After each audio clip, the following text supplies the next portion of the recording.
Welcome. Those of you who may have been looking at my YouTube videos over the last several years know me primarily as a banjo player, as someone who plays early banjos that range from around the turn of the 19th century up to about the mid-19th century, that period of time when the banjo actually became an instrument and then eventually developed into the instrument we know today. However, before that time, some of you may be aware that I was a professional bassoonist in the Hartford Symphony Orchestra. However, if we go back before that to the beginnings of my musical journey in life, well, the very beginnings were actually with the piano, but that never really went all that far. It was a saxophone. At first, the alto saxophone. Now, those of you who know that much about me certainly are aware that there was a very disastrous fire in my home about 2.5 years ago, I guess now, over that now, closing in on 3 years ago. That destroyed everything, pretty much, that was in the house. There were a few things that came out. One of those things were all of the musical instruments that I had, and there were a lot of them, believe me. I rebuilt my collection of banjos and dealt with that, and my other hobby of playing on the bass. I've been dealing with that as well. However, I had not thought of moving back into the world of the saxophone at all, even though it was basically my first musical love, until I saw a YouTube video maybe a month ago or so, comparing a $250 saxophone purchased off Amazon, Chinese instrument, with professional quality instruments. Now, from what that video showed, the instrument actually sounded pretty good. And I figured, well, okay, I'm not going to spend the thousands of dollars that it costs on a professional quality instrument, but I can certainly venture $250 just to see what it's like and relive the days of my youth, I guess. Now, the full disclosure here, I did this entire extensive unboxing video where I first opened the case and discovered all of the things in it. And the case itself is pretty nice, to tell you the truth, and it comes with a very decent set of accessories. However, when I went to listen back to that, my microphones, the external microphones that I use, and the plug-in amplifier, which plugs into the computer, the sound was cutting in and out. It was mostly cutting out. The video was totally useless. And I put it aside for a week, maybe, just out of frustration. And came back to it today with the idea of discovering what the problem was. Well, if we remember back to the early days of our computer genesis and the old saying, when in doubt, reboot. I restarted the iMac and bang, the mics came back on and everything's been fine. We shall see when I listen back to this. So I didn't go through that entire unboxing video. This is a $250 Moon something or other saxophone made in China. It feels pretty sturdy. The keywork seems pretty good. As I said earlier, it came with a large number of accessories that seemed just fine. So here, though, is going to be the essence, where we actually play on it. Now, I did play on it some in that unboxing video, and then I was going to make a second video where I actually played a little bit more seriously on the instrument, or what passes seriously, please remember I've not played the saxophone in any kind of serious way for at least 15 years now. So you take what you get in the course of this video. But anyhow, this is the Amun $250 saxophone with the mouthpiece and reed that came with the thing. And we shall see what we get for $250.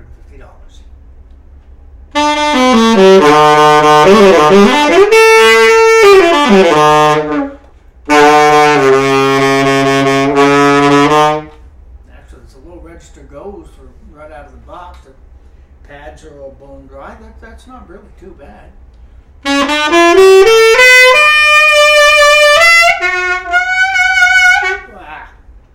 Okay, there's no high register at all. That's the reed. Because the reeds that they sent with it, I mean, I think, understandably, any saxophone costing about $250, they assume it's going to go to beginners. And they included 2.5 reeds, which, you know, are actually a little harder than a lot of reeds that come with beginner saxophones, because the beginner is going to be lucky to make a sound at all, play in the lower register only, and not very far into the lower register. So, what I was doing just then, pro tip, if you want to know, if the reed is too soft and there's nothing else available, you can slide it up on the mouthpiece so that the tip of the reed, rather than being level with the tip of the mouthpiece, which is the way we're all taught when we first begin to play the instrument, is actually protrudes up a little bit. I think you can see that there. It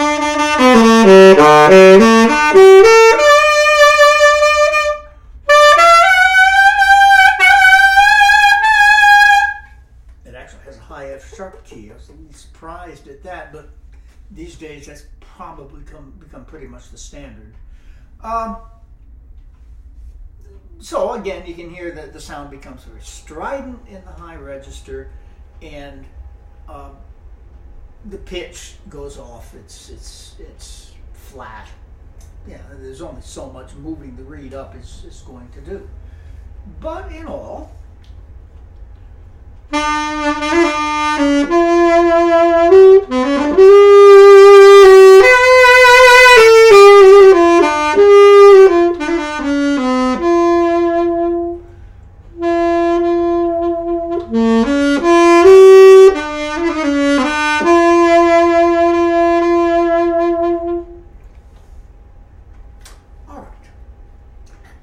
but I knew this was going to be a problem, and there was no way that I would be at all satisfied with the reed and mouthpiece that came with the instrument. So I ordered a better quality, professional, classically oriented saxophone mouthpiece. Now, one of the funny things, the accessories that came with the saxophone, as I said, were really quite good. I was very pleased with them. There was no cork grease. How do you sell a saxophone with no cork grease? So I've been resorting, not having any cork grease at this point, I suppose I'll buy some, to the old trick of using Vaseline. Because otherwise what's going to happen is the cork is going to dry out very quickly, it's going to crack and break off, and nobody wants that, particularly a brand new saxophone with what one assumes is a brand new cork. Alright, so here's a Selmer concept mouthpiece. The big difference between it and many other mouthpieces that you're not going to be able to see this, so I guess I won't even show you. But the mouthpiece that came with the instrument has got a bore very similar to that with the that a clarinet has. It's got straight side walls to it, as opposed to the circular. Whereas when Adolph Sax first designed the saxophone, he designed it with a circular bore, which is what this Selmer mouthpiece has. Incidentally, if you're wondering, the mouthpiece alone cost about 2/3 the amount of the saxophone. But if you're going to do these things, I guess you're going to do these things.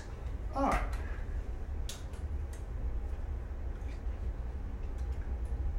And professional quality reeds to go along with that,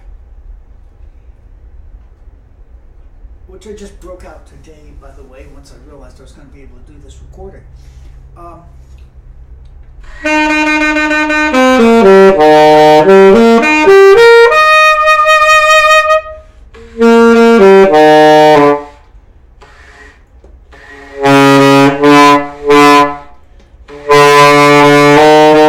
Yeah, low register, more of a problem. That's the strength of the reed. Now the reed needs to be broken in. Whether I'm actually going to play in the instrument enough to see that this happens, who knows? But anyhow, that little thing that I played before I changed mouthpieces, by the way, was the very beginning of Alexander Glazunov's Concerto in E flat for saxophone and string orchestra. All my saxophone music was destroyed in the fire along with everything else, of course, so I had been noodling around with it, playing that from memory after all those years. I found a free trial of a sheet music site with the first page on it, which is up on my computer right now. So I'm going to play a little bit of it, and again, please be kind, be forgiving. I have not, honestly, until about a week ago when the instrument first came and I tried doing that first video where I played on it for maybe a minute, and now this is the first time I have actually attempted to play the saxophone for a good 15 years.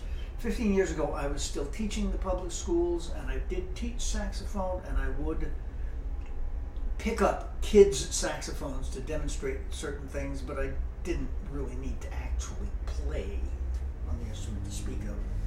All right.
Stop there. Okay. I'm fumbling around like crazy, partly from not having played, probably from not being at all adjusted to the instrument.